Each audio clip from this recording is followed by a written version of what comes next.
Помимо этого, и в связи с тем, что Евразийский банк развития выстроен на модели поддержки экономически эффективных проектов со сравнительно короткими сроками окупаемости, то есть банк по своей самой модели развития не в состоянии предлагать длинные деньги для реализации инфраструктурных проектов. В докладе делается предложение рассмотреть возможность создания в регионе структурного фонда.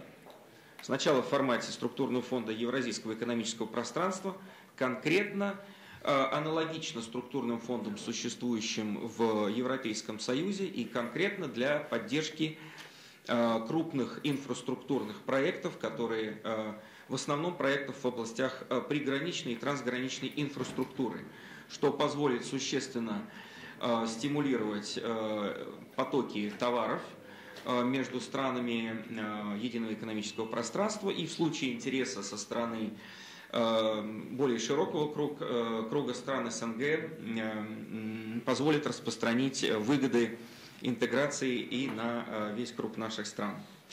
Аналогично по третьему направлению антикризисной стабилизации 2 года в регионе, как представляется, действенно работает антикризисный фонд Евразийского экономического сообщества. С самого момента создания 6 государств-учредителей антикризисного фонда пригласили к участию в нем все государства СНГ.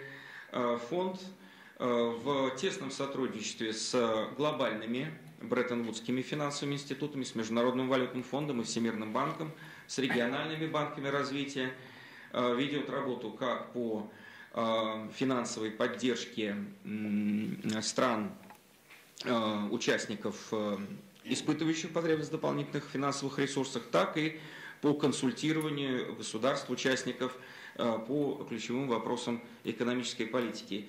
И, наконец, нельзя упустить из виду, что многие очень важные формы координации макроэкономической политики между государствами СНГ осуществляется на двусторонней основе. Эта координация идет постоянная, она является тем крайне важным, но не всегда заметным элементом гармонизации макроэкономической политики, который дает результаты в виде более впечатляющих темпов роста и большей стабильности наших бюджетных систем и в целом макроэкономической системы, о котором говорил предыдущий докладчик. Спасибо. У всех на руках есть полные тексты докладов. Я считаю, что банком проведена очень хорошая, качественная работа.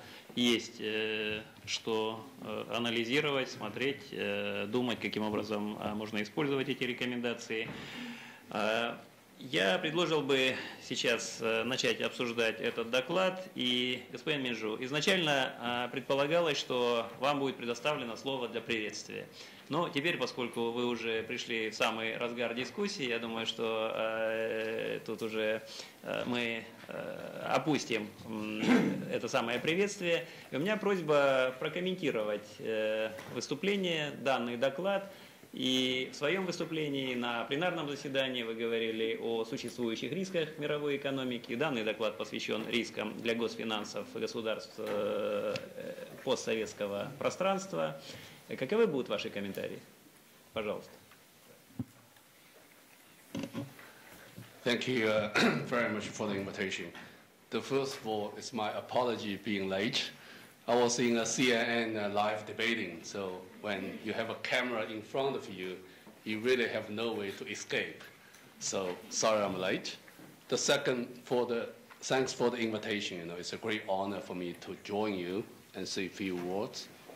And third issue is always I would like to take this opportunity to congratulate to all of you, because the region weathered the financial crisis well. As I mentioned last year, the oil export country have a 6.8% GDP growth rate, and non-oil export also have a 6.1% GDP growth rate. So you really manage a strong growth, avoid a recession. So you have done a fantastic job. So I would like to take this opportunity to congratulate to all of you for the good job and well done. Now let me comment to the thing. I just get sort of half of this report. I heard you mention the risk. So I'm going to try to answer your question, what is see the risks? And I take this a private meeting with the ministers, so I'm be quite open and candid. So please do regard this as a private meeting between the fund and the ministers, so the Charterhouse law rule applies. The first risk you mentioned is the Europe risk. Whether the Greece will leave, if Greece exits, what will be the cost? To answer this question, the first day to watch is June 17, because they have an election. The election also have a referendum to see whether Greece will stay or leave. At this moment, I don't think Greece will announce to succeed the euro area. So I think they probably will stay. I think that's if in the June 17th, the Greece decide to stay, so they probably the area will be stabilized with the help from EU and from us. And I think that's the most the important question for Greece. And because if Greece leave the euro, the cost for Greece is huge. That's huge. We have our own calculation.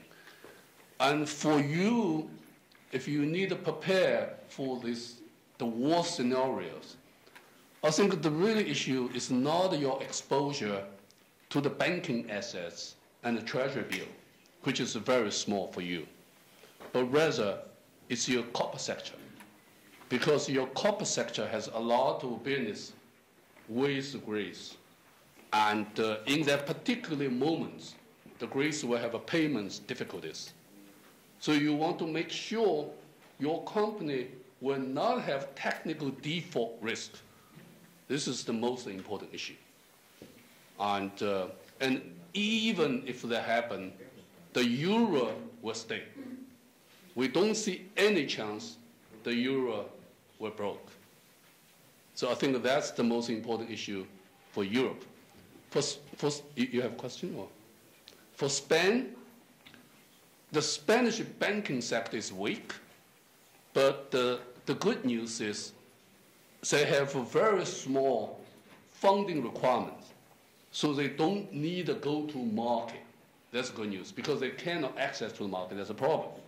They need a capture. So that gives them time to restructure themselves.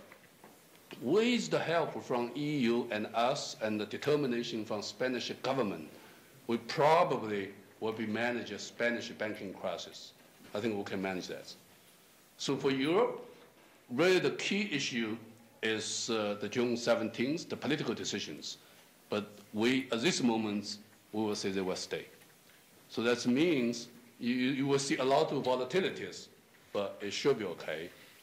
But you need to be careful on your corporate sector, not particularly on the exposure side, on the financial sector. The second question you mentioned is the U.S. The U.S. is going to have a moderate growth rate, 2% this year, around 2 or even around that level next year. So U.S. is not going into a recession, not going into a double dip, but not get into a strong growth. So unemployment rates will remain around 8%. So they will not drop. So it's still a weak U.S. economy, but not in the recession. So this is the picture that we see about the U.S. economy.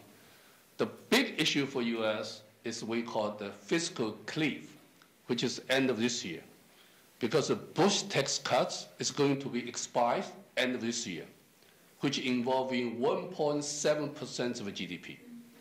And Obama government admits 1.3% tax cut for next year already. So add them together, it's a 3% GDP tax cut. If that's happen over time, the whole economy will run into recession, no question.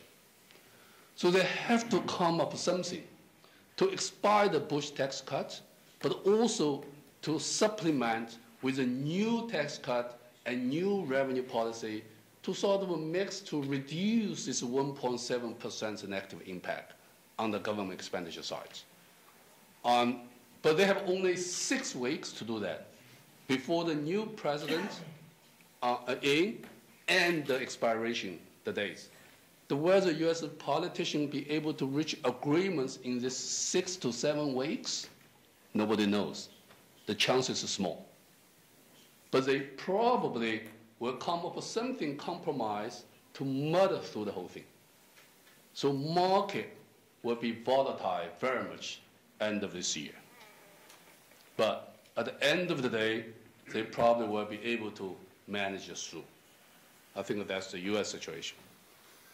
For China, we forecast China will still have around 8% GDP growth rates, much lower compared with 10.2% in 10, but they're still relatively strong. So China's demand for the demand for external things will drop. That's for sure. Demand for the oil, for the commodities will drop. And, but still, 8% growth rate is not a strong growth, but it's not a weak growth. So I think that's very much the Chinese situation we're going to see. The first quarter is weak. The second quarter will be weak. But we expect to see Chinese economy pick it up in the third quarter and the fourth quarter. The third risk you mentioned is a global growth. And as I mentioned this morning, because of the deleveraging process, we run into a moderate growth period. So in the next few years, we expect to see a moderate growth, not very strong, not terribly weak. So I think that's the horizon we're going to see. And you were facing weak external demand for your oil, for your commodity, for your exports as well.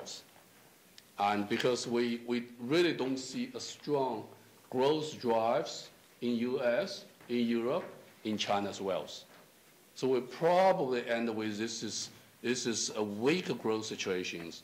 I think for us, we need to prepare for that, because if we too much heavily depends on external demand, and external demand will be weaker. So I think that's the growth situation. The capital flow you mentioned, we expect to see the capital flow will be very volatile in the next few years. Because on one way, the more capital we're moving away from the advanced economy to the emerging market, because emerging market and the country here, the CIA, has the growth. So capital will move in, and the reading helps, because every of you have a better reading today than, say, 5 years ago. So your reading is really getting up now. So it is very good. It's a help for the capital move in, but the volatility is still there. We observed, for example, in 2008, a dramatic capital outflow caused exchange rate drops. And at the end of 2009,